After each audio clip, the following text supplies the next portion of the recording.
जय जगन्नाथ कहतु केमती अच्छा ये संसार आम समस्त समान एका भली आपण मैंने यहाँ केमिति कौ भली भाव में देखिए ए निश्चिंत कर कि आपण केते खुशी रहउचंती। थरे जड़े वयस्क व्यक्ति तांको पत्नीकर देहांत पर तांको पिलामानक जीवन में बोझ हेबे नाही बोली चाहूथिले, सेथिपई से निश्चिंत कले गोटे वृद्धाश्रम रे रहिबा पई। ए कथा भाबी से गोटे बढ़िया वृद्धाश्रम खोजिदेले। तापर से मैनेजर पाखक जाई कहिले कि मते एठारे गोटे रूम नेबार अछि। पुणी मैनेजर सांगरे रूम रो डील करी सांगे सांगे रूम फाइनल करदेले। तापर मैनेजर नर्स को कहिले कि नर्स जाओ तांको रूम देखे आस। नर्स जेजे बापा सांगरे जाउथिबा बेले तांको खुशी करिया पई कहिले कि जेजे आपण जानिछंती आपण जो रूम नेइछंती सेठी विदेश रु मगा जाइथिबा बहुत बढ़िया कारपेंट दामी आ सुंदर कारपेंट पड़िछि, तार डिजाइन देखि आपण बहुत खुशी हे जिवे। जेजे कहिले ओ फैंटास्टिक, मते से सब बहुत भलो लागे, धन्यवाद। किछि समय परे पुणी नर्स कहिले सेटारे चाइनीज गुलदस्ता मध्य अछि जेजे। जेजे कहिले ओ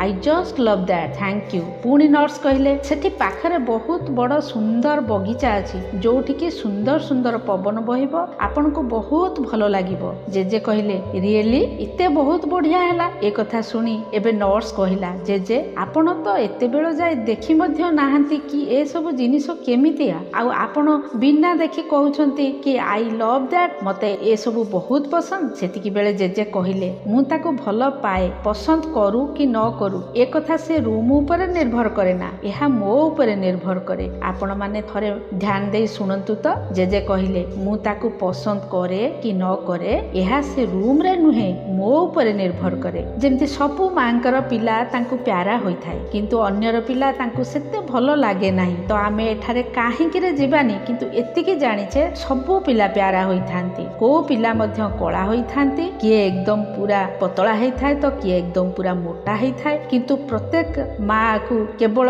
तार निज पिला ही सबुठारु प्यारा होई थाए। काहेकि ना भलो पाइबा ता भितरे अछि, भलो पाइबा ता निज पिला ठारे अछि। सेई भलिया एई संसार रे आमे खुशी अच्छे कि दुखी ये बाहर की परिस्थिति ऊपर निर्भर करे ना, ये निर्भर करे कि आपण कोन पसंद करंती। सेति पई आमे जेते बेले दुखी हेई थाउ तो एहार कारण एया होई थाए कि आमे दुख को बाछि नैचे, आमे दुख को पसंद करिचे। गोटे गाँ रे बहुत दिन धरी गोटे कोठा घरर काम चली थाए। सेठारे काम करुथिबा मजुरियांकर छोट छोट पिला माने प्रतिदिन जणे अन्य जनकर सार्ट को धरी रेल गाड़ी रो खेल खेलुथिले। छुक छुक छुक छुक छुक छुक प्रतिदिन को जणे पिला इंजिन हेई जाए, आउ अन्य पिला माने तार डिब्बा, इंजिन आउ डिब्बा वाला पिला माने प्रत्येक दिन चेंज हेई थांती। सेठी केवल गोटे पिला थाए, से चढ़ी पिंधि हाथ में गोटे कपड़ा घुरे घुरे खाली गार्ड ही बनी थाए। जड़े व्यक्ति प्रतिदिन यही खेल को देखुला। दिने से पिला मानकर पाखक आसिला, बड़ उत्साह से गार्ड रोल करुथिबा पिलाटी को पाखक डाकिले आ पचारिले कि पुओ सबु पिला माने तो बदली बदली आज किए इंजिन तो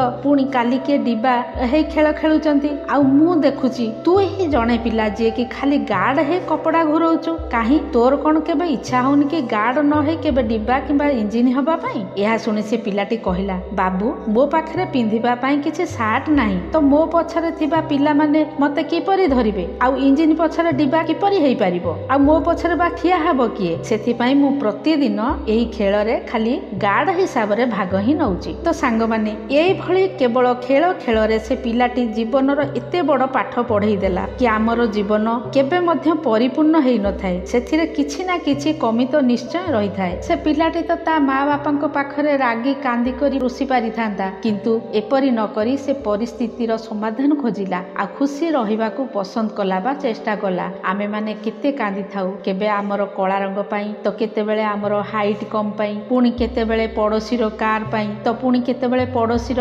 गଳାର हार पई, किंतु आमको बुझिबाकू पड़िबो ए जीवन आकू एही परि ही जीवाकू पड़ी थाए। आपण देखिचंती चिलर उच्चा उड़ीबाकू चढ़ई माने केबे डिप्रेशन रे पड़ती नाही, से माने तांकर अस्तित्व रे खुशी रे रुहंती, मजारे उड़ी थांती आकाश रे, काहेकि ना से माने खुशी को पसंद करती, खुशी को बाछि नै थांती। सेइथि पई भगवानकर भक्त मध्य सदैव सबु जगह रे तांकू ही देखि थांती। गीता रे भगवान श्री कृष्ण कहिसंती को भली से सबु जगह रे सबु कोण रे सबु वस्तु रे अछंती, आउ भगवानकर भक्त माने तांकू सेई भली ही देखुचंती। आउ एई भली भाबरे को माने देखि पारंती, तो ए विषय रे भगवान शिव माता पार्वती को कहती कि जी निजर हृदय इच्छा क्रोध आउ लोभ को बाहर करदेव से ही एइभଳି करिपारिबो से ही एइभଳି भगवान को सबु जगार पाइपारिबो।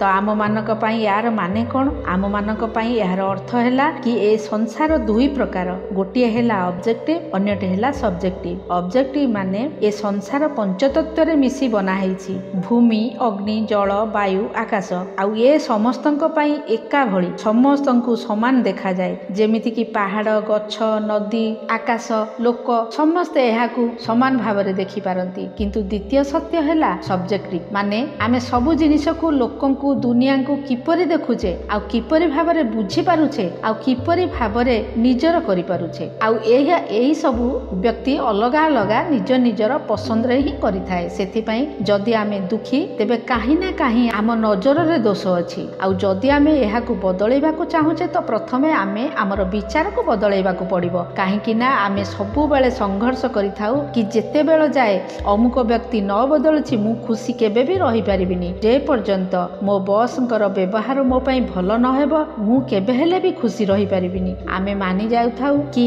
आमे हमर खुशीर चाबिकाठी अन्य जनक हाथ रे देई देई थाउ ता माने अन्य लोक चाहिबे तो हमकु हसई पारिबे अन्य लोक चाहिबे तो हमकु कंदेई पारिबे। किंतु जो क्षणी आमे हमर चाबी तांको ठारु आनी आम निज पाखरे रखिबा तेबे जाई आमे सबु बेले खुशी रहिबा आ सर्वदा ही आम पसंद रे आमे काम करि चालिबा पॉजिटिव माइंड रे सबु बेले आमे रहि पारिबा। तो सांग माने वीडियोटी आपण मानकु भलो लागिला कि नाही निश्चय कमेंट बॉक्स रे लिखिबे आ मो सहित आउरी एई भली ज्ञानवर्धक वीडियो देखिबा पई मोर इच्छा शक्ति चैनल टी को सब्सक्राइब करबा को भूलिबे नाही। वीडियोटी को शेष पर्यंत देखिबा पई आपण मानकु बहुत बहुत धन्यवाद नमस्कार। पुणी देखाबा पर वीडियो रे सेतेबेले जाई खुशी रुहंतु व्यस्त रुहंतु आ भगवान का आशीर्वाद रु सर्वदा सुस्थ रुहंतु। जय जगन्नाथ।